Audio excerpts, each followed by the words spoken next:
आज फिर अंधेरी रात हो चुकी थी। आधी रात के करीब चुड़ैल फिर गांव में आती है और अपना वही मनहूस शक्ल लेकर पूरे गांव में घूमने लग जाती है। लेकिन चुड़ैल को नहीं पता था आज उसका आखिरी दिन होने वाला है।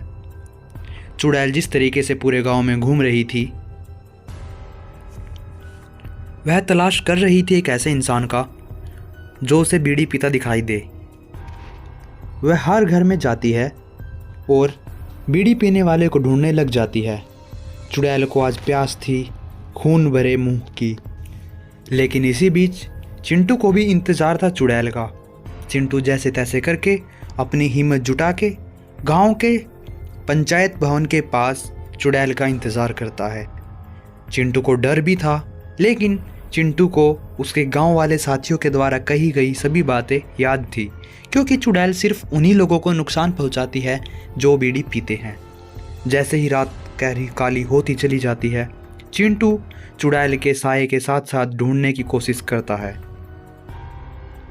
रात भी काफी हो चुकी है, लेकिन चुड़ैल पता नहीं क्यों आई, कब आई, कैसे आएगी। लेकिन मुझे भी आज जिद है, मैं भी चुड़ैल को पकड़ के ही रहूंगा। उसे हमेशा के लिए गांव से भगा दूंगा या फिर उसका पर्दाफाश कर दूंगा। ये कहकर चिंटू एक गांव में पेड़ के पीछे छिप जाता है। मुझे मुझे ये बदबू कहाँ से आ रही है? ये तो बीड़ी की बदबू है। मुझे लगता है ये इसी सामने वाले घर से आवाज आ रही है। मुझे यहाँ जाना चाहिए। शायद मुझे मेरा शिकार मिल गया।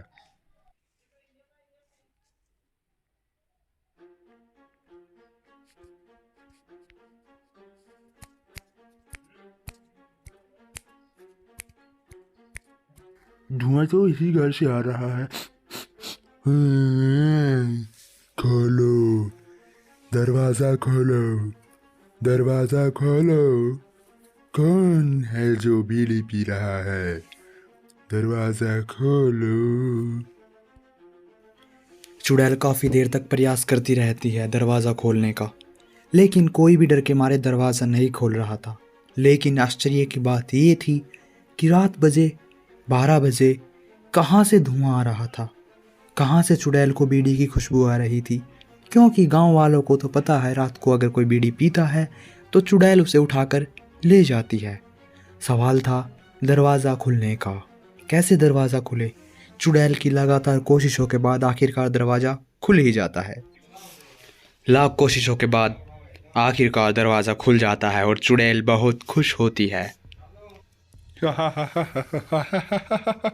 ये आखिर दरवाजा खोल दिया। आखिर तुमने दरवाजा खोल दिया। तुम्हें ले जाऊंगी यहाँ से। तुमने बीड़ी पी है। मुझे चक्कर आ रहे हैं। ये सुनकर वह बेहोश होकर गिर जाता है। पेड़ के पीछे छिपा रोहन सब कुछ देख रहा था। अब चुड़ैल उस किसान को उठाकर ले जाने की तैयारी में थी और चुड़ैल ने उस किसान को पकड़ लिया था। चलो, अब तुम्हें मेरा भोजन बनना होगा। अब मैं तुम्हें नहीं छोड़ सकती। ये कहकर चुड़ैल अपने साथ किसान को ले जाने की तैयारी में थी, लेकिन तभी पीछे से रोहन बोल पड़ता है, रुको रुको, जरा रुको, मुझे तुमसे कुछ कहना है। पागल बच्चे, कौन हो तुम? मेरे बीच रास्ते में बाधा बन रहे हो। देखो, तुम इसको यहाँ से नहीं ले जा सकते। मेरी बात मानो, तुम्हारी भलाई इसी में है, तुम इसको यहीं छोड़ दो, क्योंकि इन्होंने ऐसा कुछ नहीं किया है जैसा तुम समझ रहे हो। चिंटू और चुड़ैल के बीच काफ़ी बहस होती है, लेकिन गरीब किसान जिसको चुड़ैल ने अपने वश में कर लिया था, वह चुपचाप दोनों की तरफ देख रहा था। बच्चे, तुम्हारा इसी में भला है, तुम यहाँ से चले जाओ, वरना मैं तुम्हें भी अपने साथ ले जाऊंगी। देखो, मुझे तुम्हारे बारे में सब कुछ पता है। तुम्हारे साथ क्या हुआ है, कैसे हुआ है, क्यों हुआ है, मुझे सब कुछ पता है और मैं तुम्हें परेशान करने बिल्कुल भी नहीं आया हूँ। ज़रा सोचो, तुम्हारा अगर ये परिवार होता और अगर तुम जीवित होते क्या तब भी तुम ऐसे ही लोगों को परेशान करती, या फिर अगर कोई तुम्हारे परिवार को परेशान करता तो क्या आप जब भी ऐसे करते? मैं आपसे हाथ जोड़कर विनती करता हूँ, इस गरीब परिवार की तरफ देखिए। इसके परिवार में भी छोटे छोटे बच्चे हैं। आप इसे छोड़ दीजिए और मैं आपको यहाँ से हमेशा के लिए मुक्त करा दूंगा, मेरा विश्वास कीजिए। लेकिन शायद आपको ये बात अभी बुरी लग रही है। आप यकीन मानिए, आप इनको परेशान करके कब तक ऐसे अपनी ज़िंदगी वीरान करोगे? आपको इन्हें छोड़ना ही होगा। तो आपको दुख पहुंचाने का मेरा कोई मकसद नहीं है। आपसे मैं हाथ जोड़कर विनती करता हूं, आप इसे कृपया करके छोड़ दीजिए। नादान बच्चे, तुम्हें क्या लगता है, क्या तुम मेरे दुख को समझ सकते हो? मुझे लगता है तुम्हारी बातों से शायद मुझे तुम्हें समझना चाहिए, लेकिन तुम मुझे कैसे आज़ाद कराओगे? मुझे भी इस दुनिया में रह के लोगों को परेशान करके कोई अच्छा नहीं लगता। मैं नहीं चाहती कि मेरी वजह से किसी को दुख पहुँचे, लेकिन फिर भी मैं तुम्हारे लिए क्या कर सकती हूँ, या तुम मुझे आज़ाद कराने के लिए क्या कर सकते हो? तुम्हें पता है मैं कैसे आज़ाद हो सकती हूँ? जी हाँ, मैं जानता हूँ आप जो कहेंगे मुझे शर्त मंजूर है, लेकिन आपको गांव वालों का ध्यान रखना पड़ेगा कि आपकी उस शर्त के लिए किसी और को नुकसान ना हो।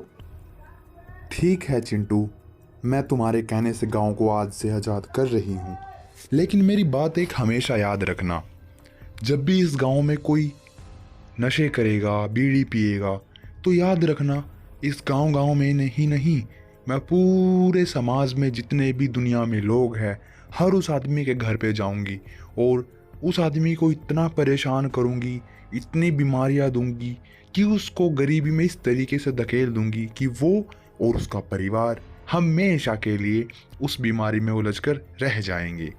मैं कैंसर वगैरह बहुत बड़ी बड़ी बीमारियों को उसके घर में जन्म दूंगी।